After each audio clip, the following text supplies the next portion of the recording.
What if a simple act of kindness, helping a lost child on a rainy street, was the one mistake that could get you killed? For Alice Morgan, a double shift at a diner was just another Tuesday. She thought she was saving a little boy from the storm. She had no idea he was the son of Dante Salvatore, the most ruthless mafia boss in the city, and that his father's organization was already tearing the city apart to find him. She had no idea that by taking that small, cold hand, she was stepping into a war where her own past was the deadliest secret of all. The rain didn't just fall, it assaulted the city. It hammered the cracked pavement of the Iron District, turning the neon sign of the Bluebird Diner into a blurry, bleeding watercolor. For Alice Morgan, the sound was a hammer against her skull. 9 hours on her feet, slinging hash browns and placating angry truckers. And now this. Her shift had ended an hour ago, but the bus was late. Again. She pulled her thin coat tighter. It was a flimsy defense against the October chill, bought from a thrift store and already missing a button. Alice was 24, but tonight she felt ancient. She was a woman running in place, her life a repeating cycle of rent, utilities, and the crushing weight of student loans for a degree she'd never finished. She gave up on the bus and started the 2-mile walk back to her tiny studio apartment. She cut through an alley off Renner Street, a shortcut she knew she shouldn't take, but her exhaustion overruled her caution. The alley was a canyon of fire escapes and overflowing dumpsters. Halfway through, she heard it. Not a rat, not the wind, a whimper. Alice froze. Hello? Silence. Just the deluge. She took another step, and the sound came again, sharper this time, a small, terrified sob. She looked toward a recessed doorway where a stack of rotten pallets was piled. There, huddled behind them, was a child. He was tiny, maybe 5 or 6 years old, soaked to the bone, but it was his clothes that struck her. Even drenched, she could see the quality. He wore a dark wool peacoat, the kind she'd seen in department store windows for hundreds of dollars, and small leather Chelsea boots. He wasn't a street kid. "Hey," she said softly, crouching down, keeping her distance. "Are you okay? Are you lost?" The boy just stared, his eyes wide and dark in the gloom. He was trembling, not just from the cold, but from sheer terror. "I'm Alice," she said, offering a small, placating smile. "I won't hurt you. Where are your parents?" He flinched when she spoke, pressing himself harder against the grimy brick. Okay, she said, raising her hands gently. "It's cold. We can't stay here. Do you want me to call the police? They can help you find your mom and dad." At the word police, the boy's terror spiked into panic. "No." His voice was a raw, hoarse whisper. "No police, please." Alice's heart twisted. This complicated things. A well-dressed kid, terrified of the cops. That spelled a specific kind of trouble. But she couldn't leave him. He was already blue-lipped, his small frame shaking violently. "All right," she said, making a decision that would redirect her entire life. "No police. But you can't stay here. My apartment is just a few blocks away. It's warm. You can have some hot cocoa and we can figure this out. I promise. I won't do anything you don't want me to do." She waited. He stared at her for a long, agonizing minute. He was judging her, his gaze unnervingly intelligent for a child. Finally, slowly, he nodded. "Okay," he whispered. She helped him up, his hand impossibly small and cold in hers. She wrapped her own thin coat around his shoulders, taking the brunt of the icy rain herself. They hurried through the streets, Alice murmuring reassurances, the boy silent as a shadow beside her. Her apartment was on the 4th floor of a walk-up. It was one room, a kitchenette against one wall, a mattress on the floor in the corner, and a threadbare sofa. But it was clean, and it was warm. "Here," she said, steering him to the tiny bathroom. "Let's get you out of those wet things." She found an old, oversized sweatshirt, which swallowed him like a blanket. She sat him on the sofa, wrapped in her only quilt, and made him a cup of instant hot chocolate, the kind from a packet. He cupped the warm mug in his hands, his trembling finally starting to subside. "What's your name?" she asked gently, sitting on the coffee table opposite him. He looked at her over the rim of the mug. "Leo," he said. "Leo, that's a strong name." She smiled. "I'm Alice." "You already said." "I did." She paused. "Leo, can you tell me your dad's name or a phone number?" He shook his head, his dark hair plastered to his forehead. I'm not supposed to." "Okay, that's fine." Alice's mind was racing. He was smart, articulate, and clearly from money. He hadn't been lost. He'd been hiding. Hiding from what? She would wait. She'd let him warm up, let him feel safe. Then they'd try again. She sat back, her own clothes dripping onto the floor, and watched the boy who had fallen into her life like a stone into a pond. An hour passed. Leo had finished his cocoa and was now asleep, his small face finally relaxed, his breathing deep and even on her sofa. The storm outside had lessened to a drizzle. Alice felt a strange, fierce protectiveness. Whatever he was running from, she wouldn't let it get him.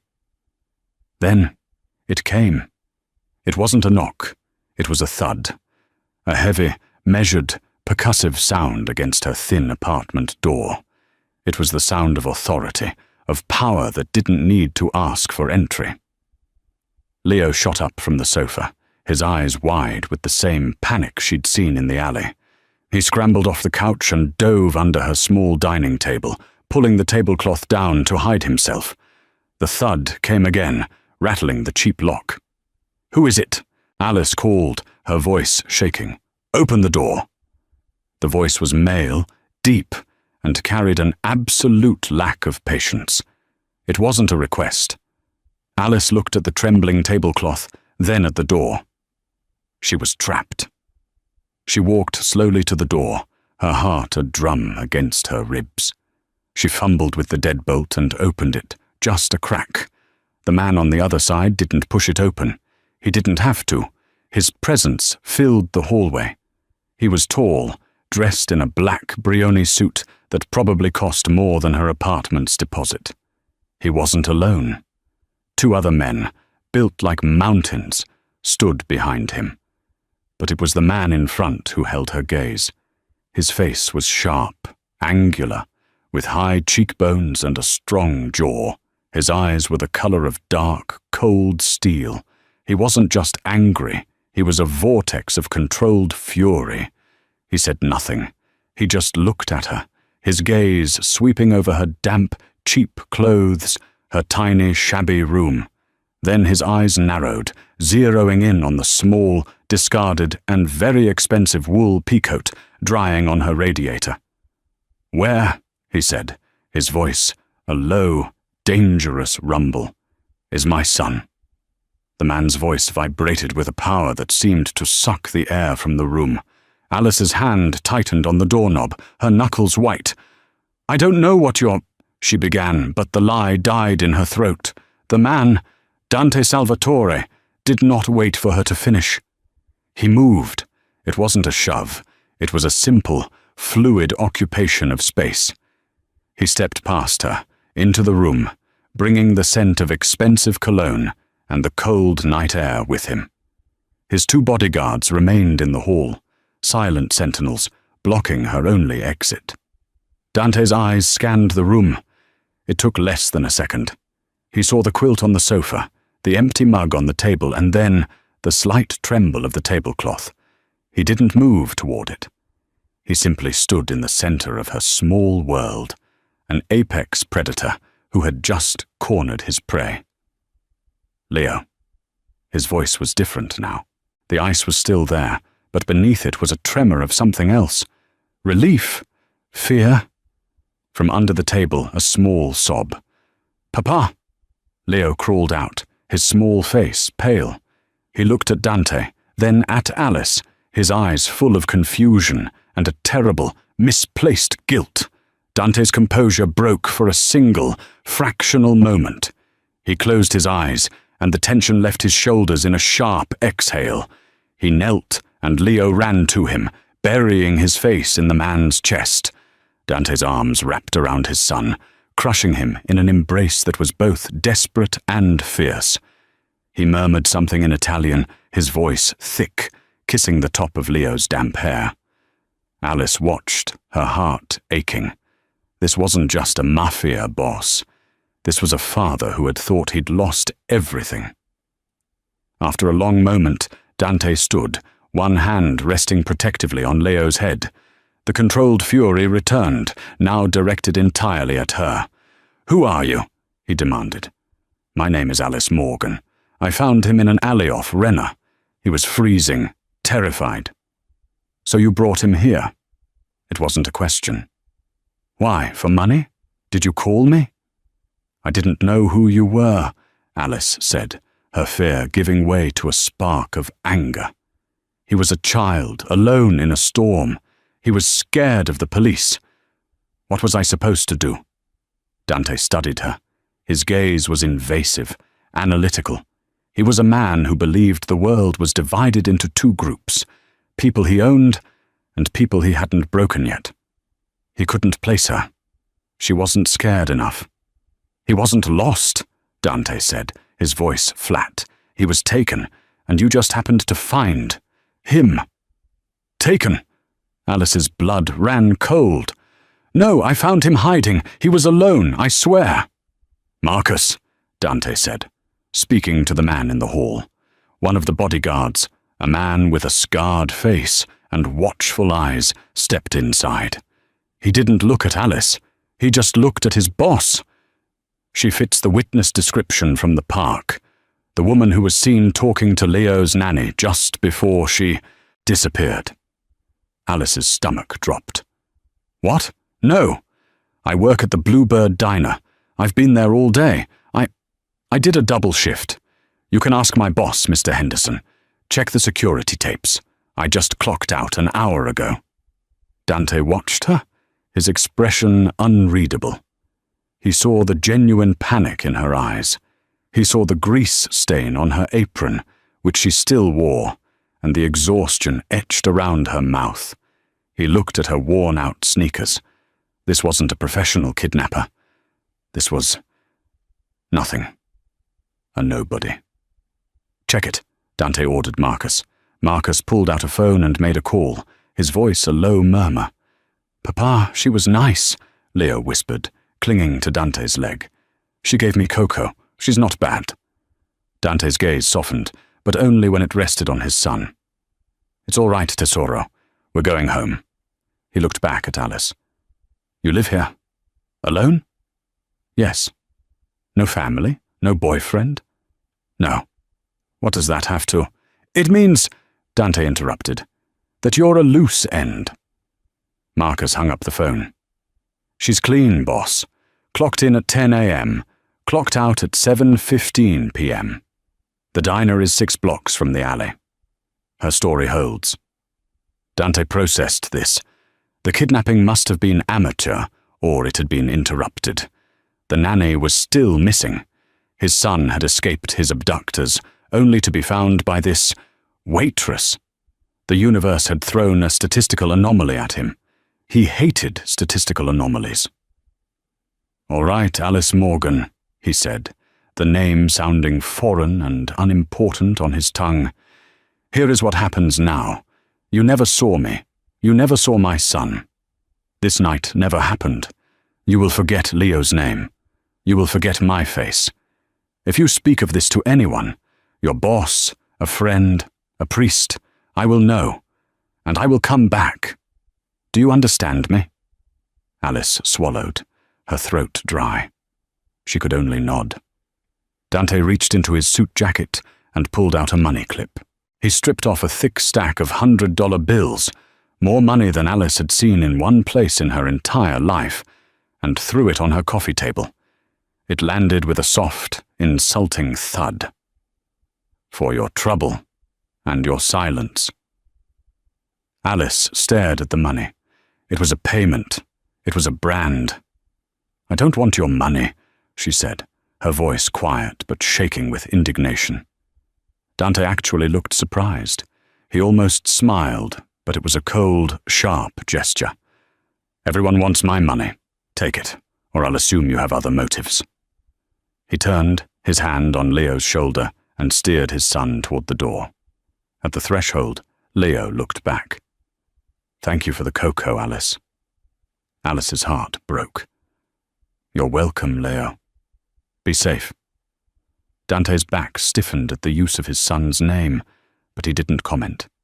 He and his men were gone, their footsteps heavy and fading down the hall. Alice locked the deadbolt, her hands trembling. She was alone again, the room feeling too empty.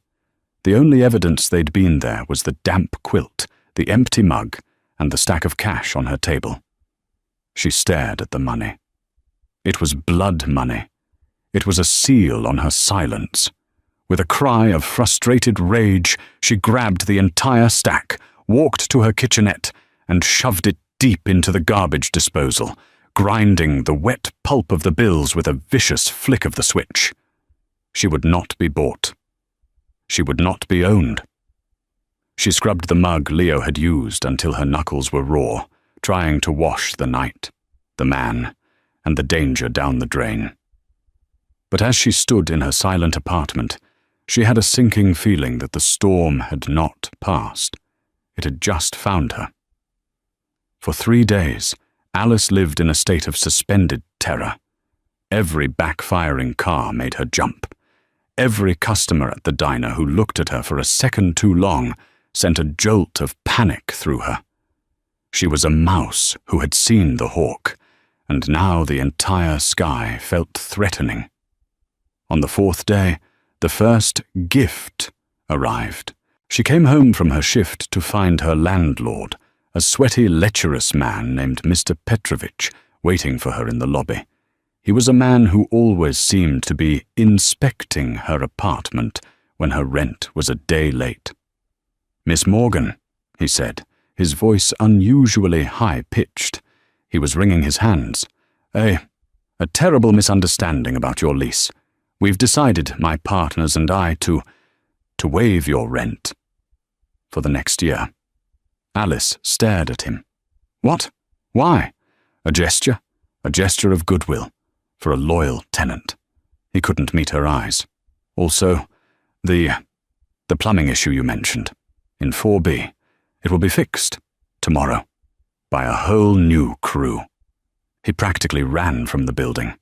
Alice walked into her apartment and closed the door, her back pressing against it. A free year of rent. That wasn't a gesture. That was a payoff. That was Dante Salvatore, tidying up his loose ends, ensuring her silence with a golden cage. The next day, it was worse. A letter arrived, not from a collection agency, but from the Department of Education. Her crippling $20,000 student loan, the one she'd been defaulting on for 2 years. Paid, in full, an anonymous benefactor. The panic was now suffocating. This was not a gift. This was a chain. He was binding her to him, making her complicit. He was showing her that he could reach into her life, into her finances, and rearrange the pieces at will. If he could erase her debt, he could erase her. She felt a surge of white-hot fury. She would not be a pet. She would not be a project. She would not be intimidated. She spent the afternoon at the public library, her hands shaking as she typed. Dante Salvatore.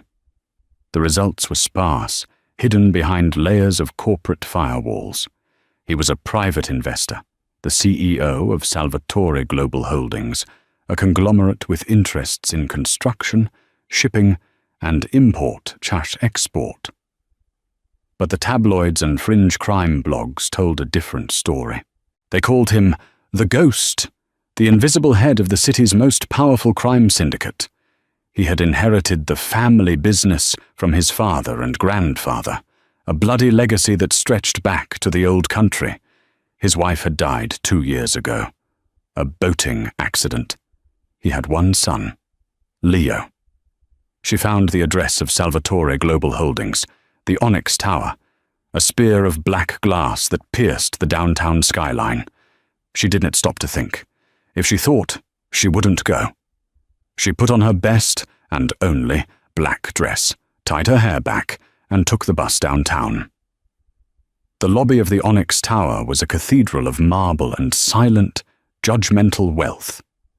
The receptionist, a woman with aggressively perfect hair, looked at Alice as if she were something that had crawled in on the sole of a shoe. "Can I help you?" Her voice was a silken knife. "I'm here to see Dante Salvatore," Alice said, proud that her voice barely wavered.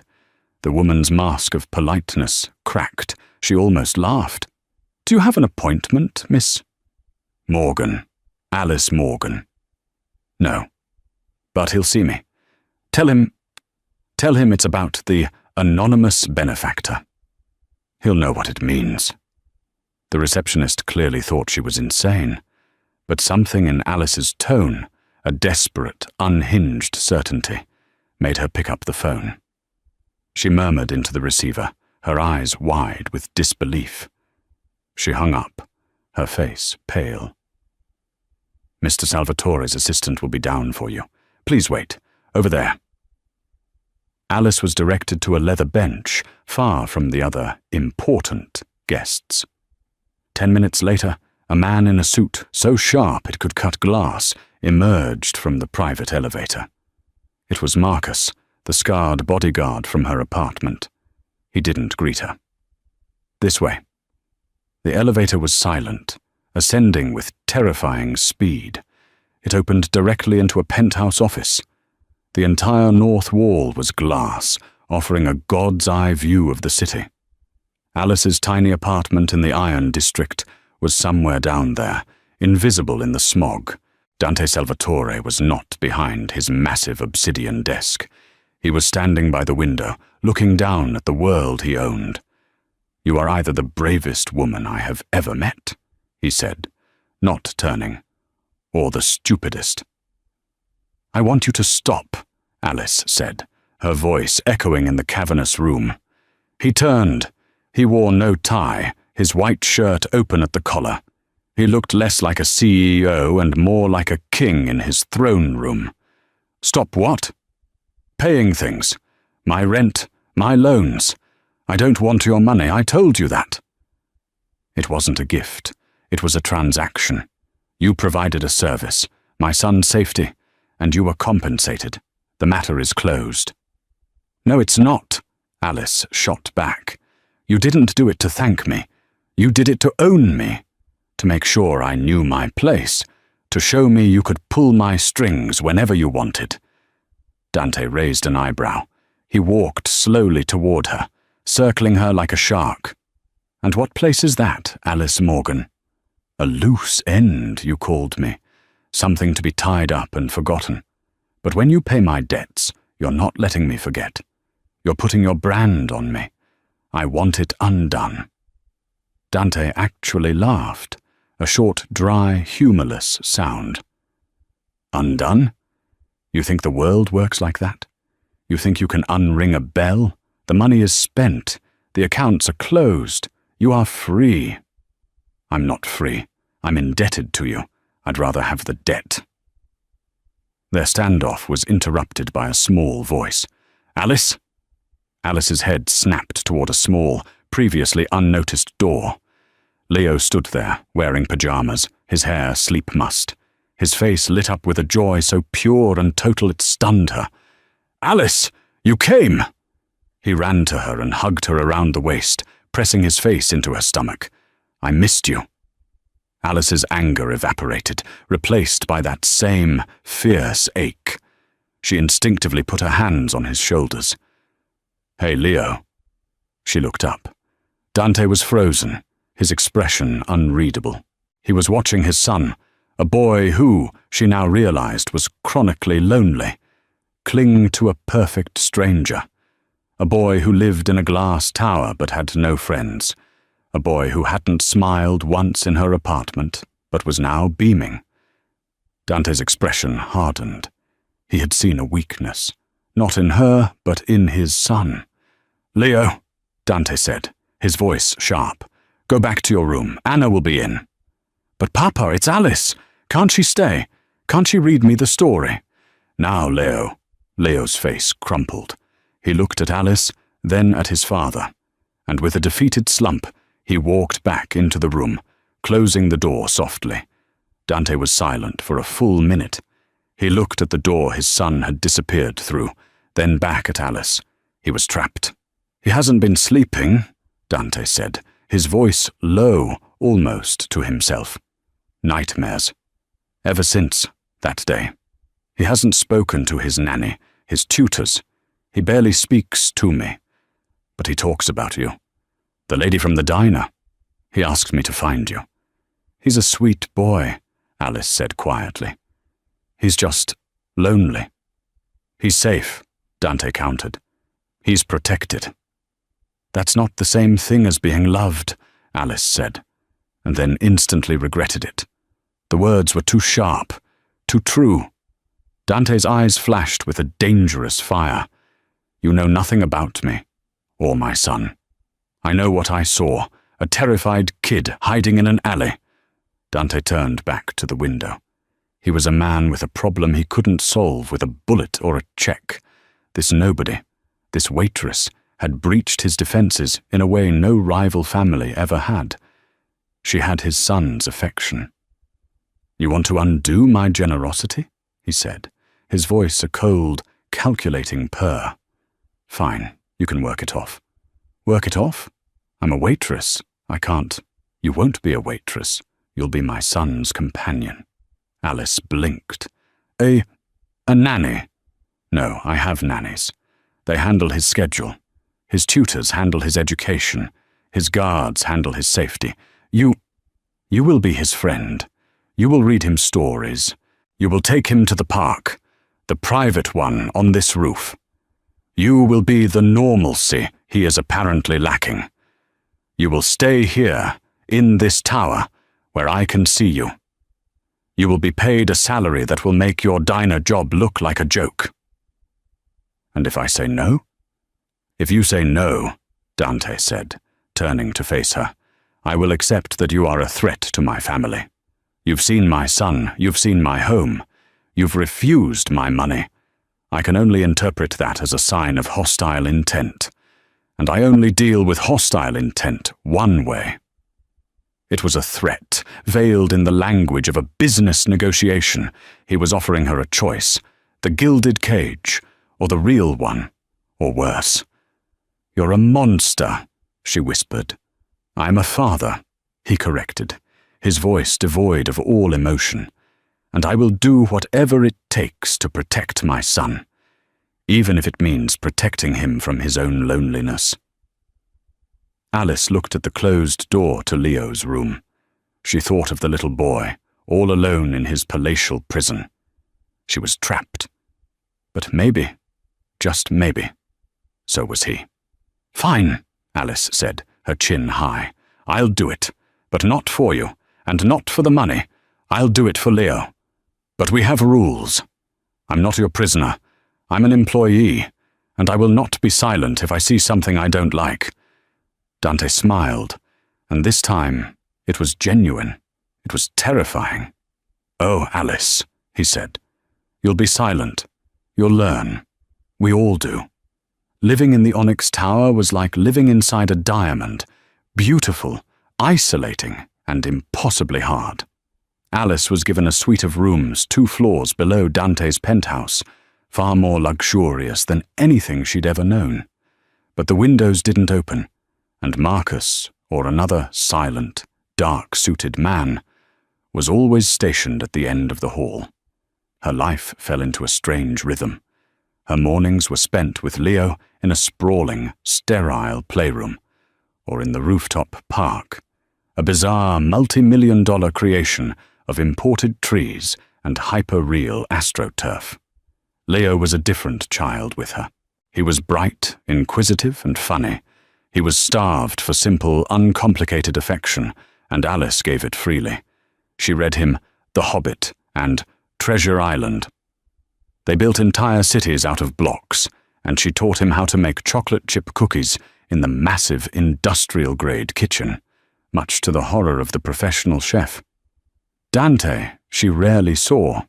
He was a ghost in his own home, leaving before Leo woke and returning long after he was asleep.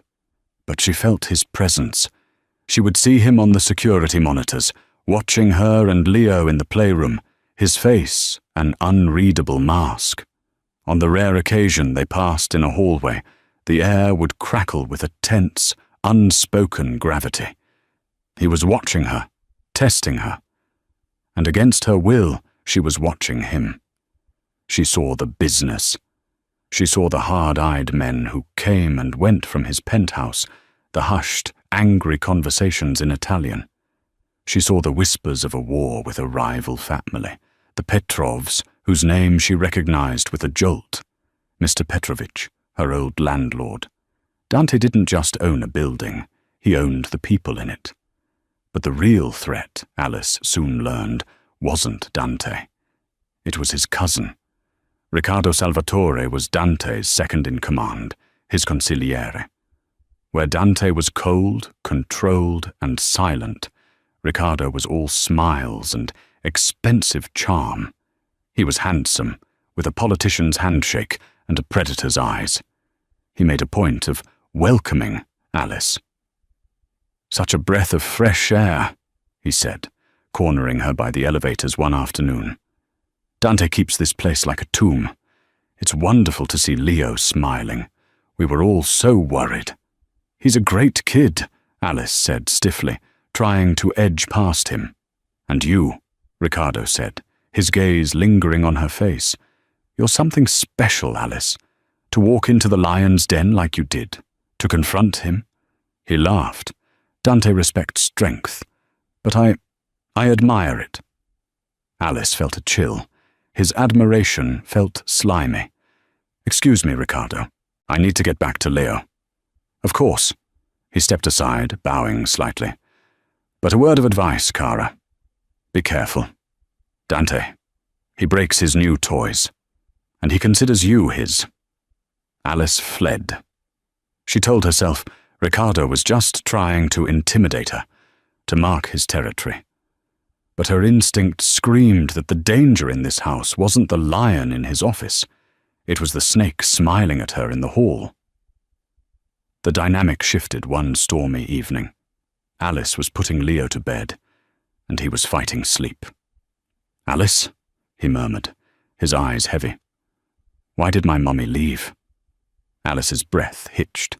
She had been given strict instructions, never discuss Leo's mother. She didn't want to leave Leo. She loved you very much. Papa said she got sick and went to heaven." "That's right," Alice said, smoothing his hair. "But I heard Riccardo talking to Papa. He said the Petrovs made her sick. Is that true?" Alice's blood ran cold. "Your uncle and your papa. They were just upset, honey. You shouldn't listen to grown-up talk." "But is it?" he insisted, his voice trembling. "Did they hurt her?" Before she could answer, Dante's voice cut through the dim room. "That's enough." He was standing in the doorway, his face a mask of stone. Leo flinched. Alice stood up slowly. "Get out," Dante ordered her. "Dante, he's just a child. He's scared. I said, get out." His voice was low, lethal. Alice backed out of the room, her heart pounding. She hovered in the hall, listening. She heard Dante's voice, not angry anymore, but heavy with a grief so profound it was almost physical.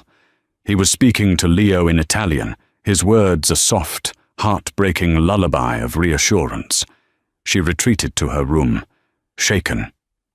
She understood, in that moment, the root of his ruthlessness. It wasn't about power or money. It was about fear. He was terrified of losing the only person he had left, His wife hadn't died in a boating accident. She had been murdered, and he blamed the Petrovs. Late that night, there was a knock on her door. It was Dante. He looked exhausted.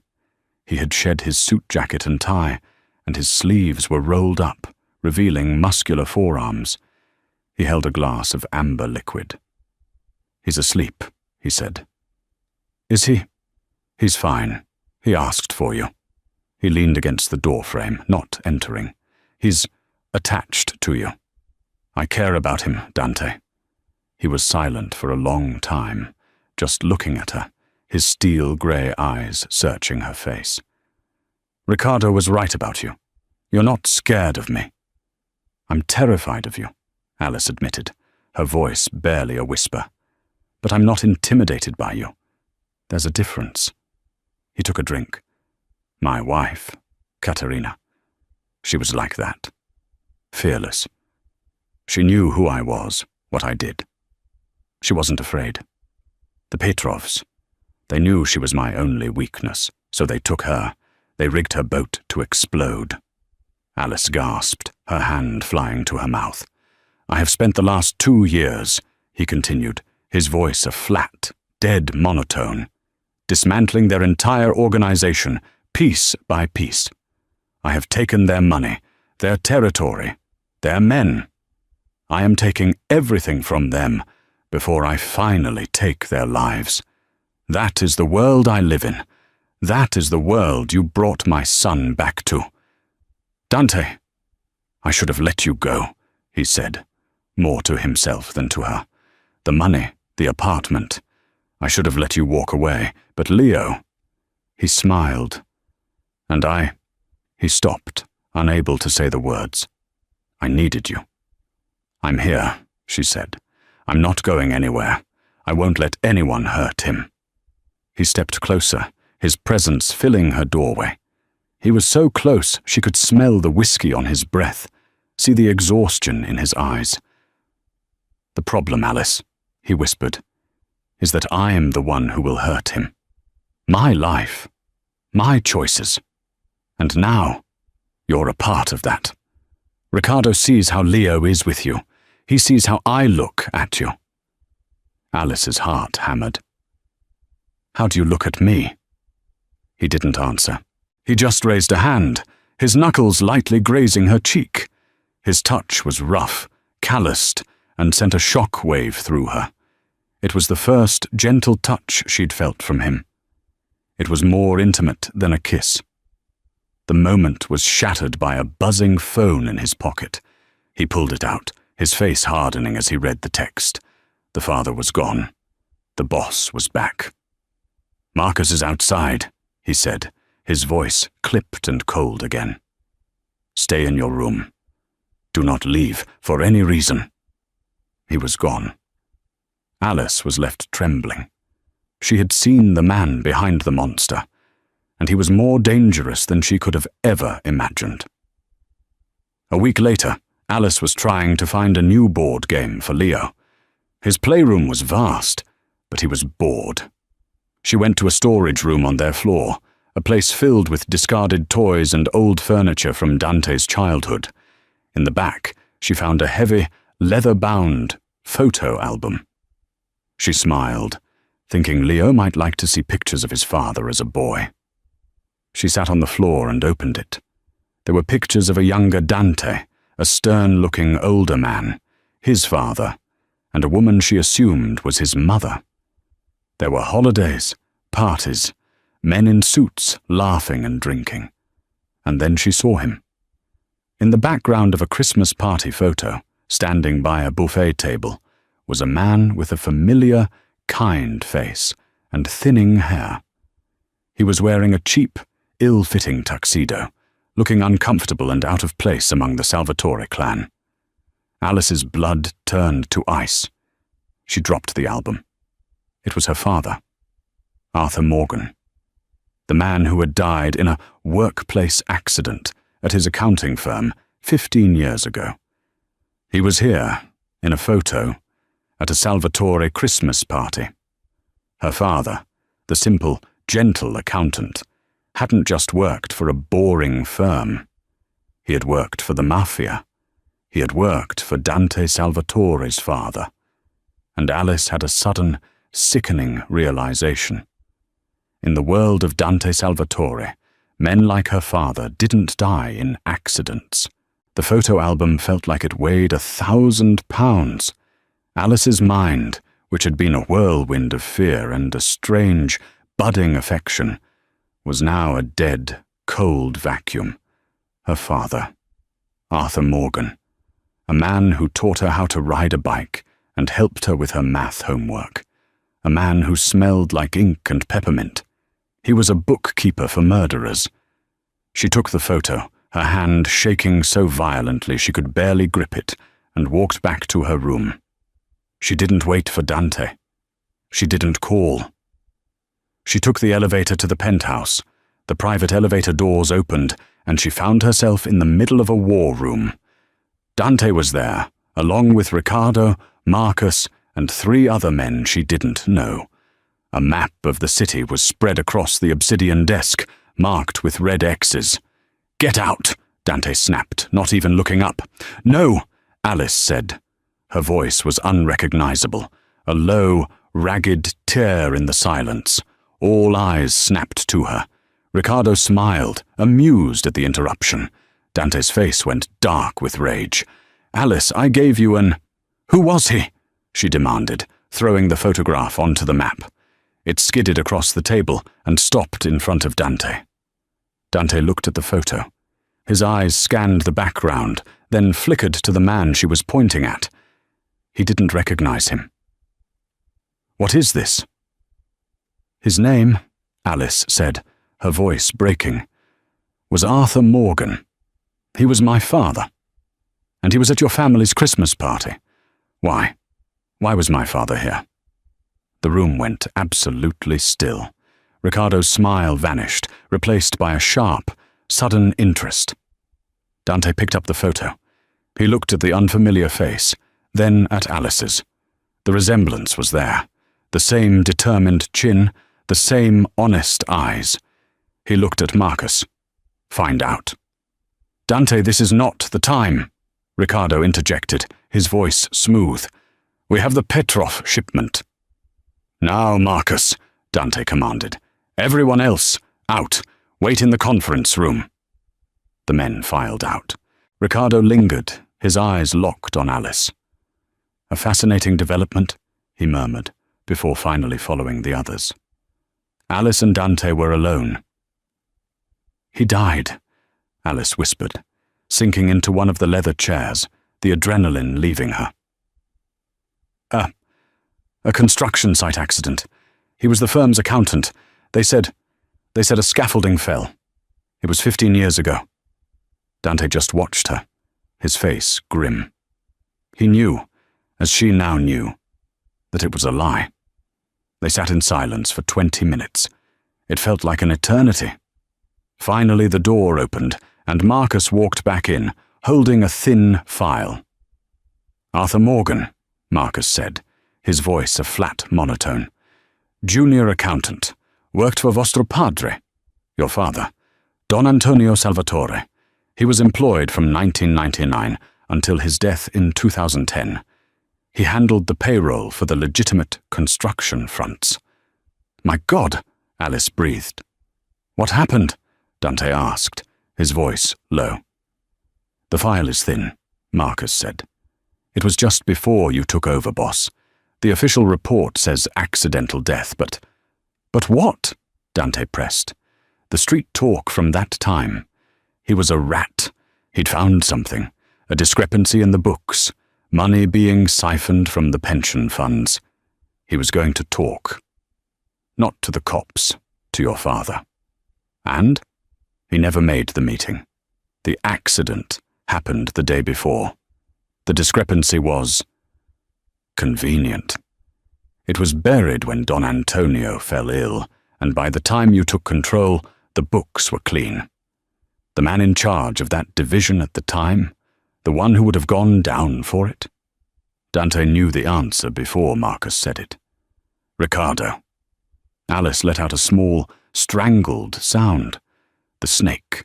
The smiling, charming snake in the garden. He hadn't just been intimidating her, he had been recognizing her.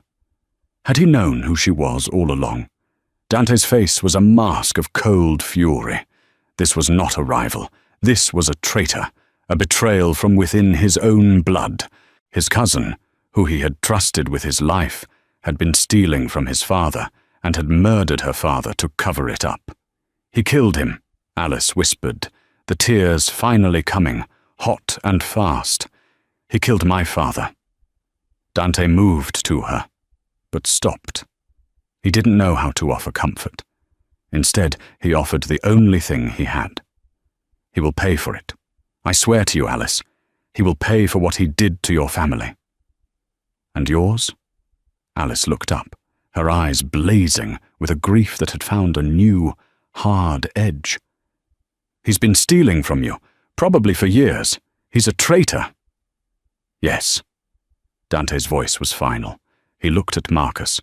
Bring him to me. Boss, Marcus said. He's not in the conference room. He left the building 3 minutes ago. The moment he saw that photo, he knew. He's running. He won't just run, Dante said, a terrible realization dawning. He's not just a thief. He's a usurper. He knows I'll hunt him. He won't run. He'll strike. He needs leverage. Dante's eyes widened, his professional coldness shattered by a raw, primal terror. Leo, where is Leo? He sprinted to the elevator, jamming the button. Marcus, lock down the building. Get security to the playroom, now! They burst out onto Leo's floor. The hallway was empty. The guard who was supposed to be at his post was gone. Dante kicked open the door to the playroom. It was empty. The window, a massive pane of reinforced glass overlooking the rooftop park, was wide open. Leo's favorite stuffed bear lay on the floor. Alice screamed. He's not gone, Dante said, his voice ragged. He's not running. He's here. He's still in the building. The rooftop park, Alice whispered, remembering Riccardo's smile. Dante keeps this place like a tomb. Riccardo knew the building's vulnerabilities. Dante was already moving, Marcus right behind him, both drawing their weapons. Alice, stay here. Lock this door. Do not. No, she yelled, grabbing a heavy brass statue from a side table. He's my father's murderer, and he has your son. I'm not hiding. Dante looked at her, at the tears of rage on her face, at the desperate, feral courage. He saw his wife. He saw a mirror of his own soul. Then stay behind me, he growled. They moved, a strange and deadly trio, through the playroom and out the open window onto the rain-slicked rooftop park. The wind was high, whipping the imported trees, and there, in the center of the manicured lawn, stood Riccardo. He was not alone. He had 2 men, and he was holding a terrified, weeping Leo by the arm. Dante! Cugino! Riccardo's voice was jovial, strained against the wind. I knew you'd figure it out. You always were the smart one. And you, he laughed, his eyes landing on Alice, the bookkeeper's daughter. What are the odds? It's karma, isn't it? Let him go, Riccardo, Dante said, his voice lethally calm. He and Marcus fanned out, their guns trained. No, I don't think I will, Riccardo sneered. I'm tired of living in your shadow, your father's shadow. I built this empire while you were mourning. I held it together. And what do I get? I get to be your consigliere, your errand boy. So you kill a bookkeeper? You steal from your own family? Dante said, taking a slow step forward. He was a nobody, Riccardo roared, just like his daughter. But she was my ticket. I knew who she was the moment I saw her name on the employment file. I set it all up. The kidnapping, that was me. I paid off Leo's nanny to leave him at the park. I was hoping the Petrovs would grab him. It would have started a war, a beautiful war, one that would have left you weak, broken, but this is so much cleaner. This little Cagna shows up and ruins everything. Alice felt sick. You let him get lost? You put him in danger? He was bait, Ricardo shrieked. But now he's my shield. And you, Dante, you have a choice. You can hand over the leadership of the family, all assets, all accounts. Or you can watch your son take a flying lesson. He dragged Leo toward the edge of the rooftop, the wind tearing at his small frame. No, Dante yelled. The standoff was absolute. 2 guns against 2 guns, but Ricardo had the only thing that mattered. You can't have both, Dante, Ricardo smiled. The boy or the Empire. What's it going to be? Dante was shaking, his gun aimed at his cousin's head, but he couldn't take the shot. Not with Leo there. Alice watched, her mind racing. She saw her father's face, she saw Leo's terror, and she saw Ricardo's fatal flaw. He was a monologuer, he was arrogant, and he had forgotten about her. While Ricardo's attention was on Dante, the real threat, Alice began to move. She stayed low, using the large ornamental planters as cover, the brass statue heavy in her hands.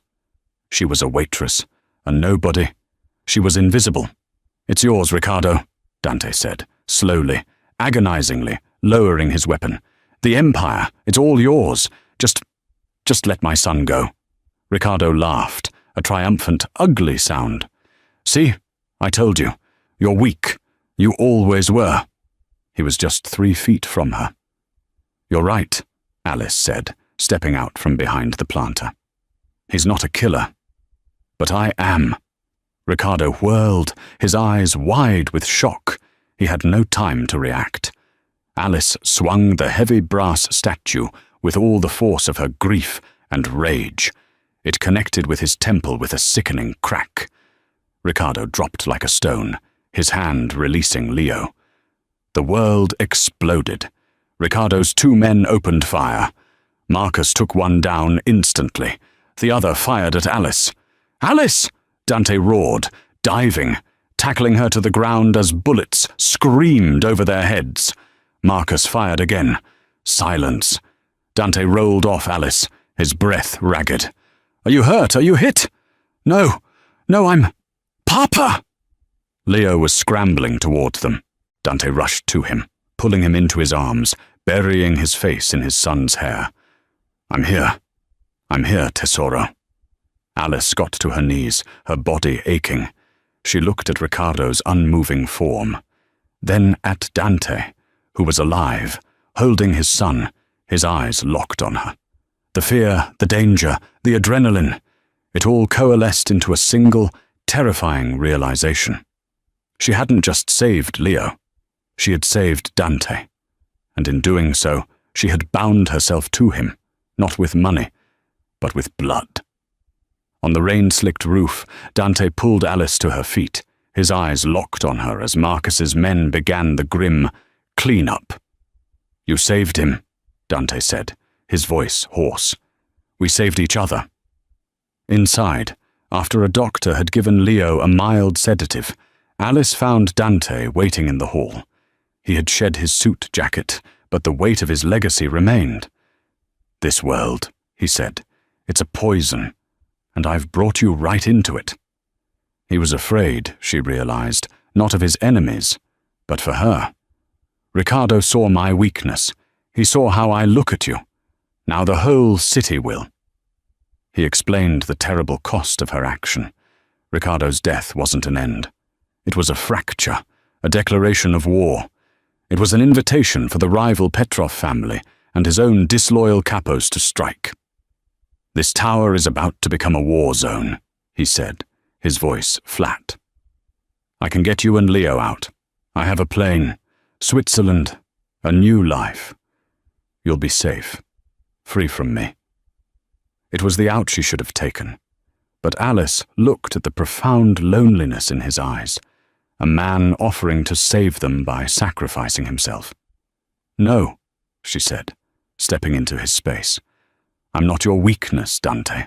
I'm your strength. You're going to war to protect your family. but your family isn't just Leo anymore." He stared, disbelieving. Then his control finally broke. He pulled her to him, his kiss a desperate, drowning vow.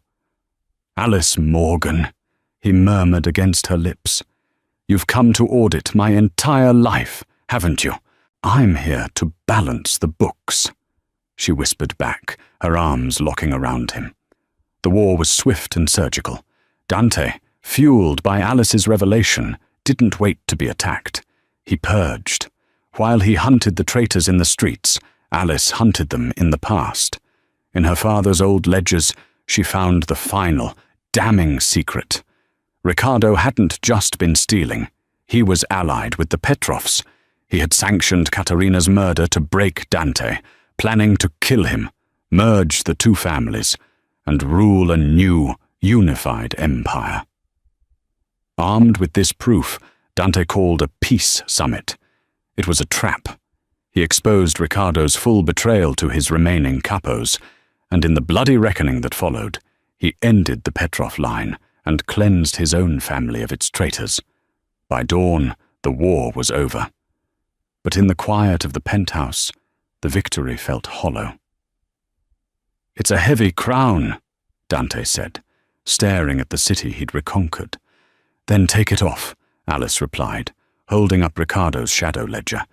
"This isn't just a record of his crimes. It's a blueprint. He was laundering, but you can build. Go legitimate, Dante. For Leo. For you." He saw the impossibility of it, a new kind of war against his own legacy. But Alice put her hand on his chest. "You're not fighting it alone." He kissed her then, a desperate vow. The fight to dismantle his empire was longer and harder than any street war, a slow, patient war of attrition. Years later, they stood outside the Arthur Morgan Memorial Library, built in the heart of the Iron District. They watched Leo, now a happy, carefree boy, chase a ball. Dante's hand found hers, no longer a don, just as a man. Alice hadn't just helped a lost boy find his way home. She had helped a lost father build a new one. The story of Alice and Dante doesn't end with a wedding or a clean slate. It ends with a choice to fight for peace, to dismantle a legacy of violence, and to build a family, not on power, but on sacrifice. They will forever be hunted by the ghosts of the Salvatore name. But they will face it together, balancing the bloody ledgers of the past to build a better future. What did you think of Alice's bravery? Do you believe a ruthless man like Dante can truly change? Or is he just a monster wearing a different mask? Let me know your thoughts in the comments below. If you loved this story of drama, danger, and impossible love, please show your support by hitting that like button. Share this video with a friend who loves a good story, and most importantly, subscribe to the channel and ring that bell. We have more stories like this coming every single week, and you don't want to miss what happens next. Thank you for listening.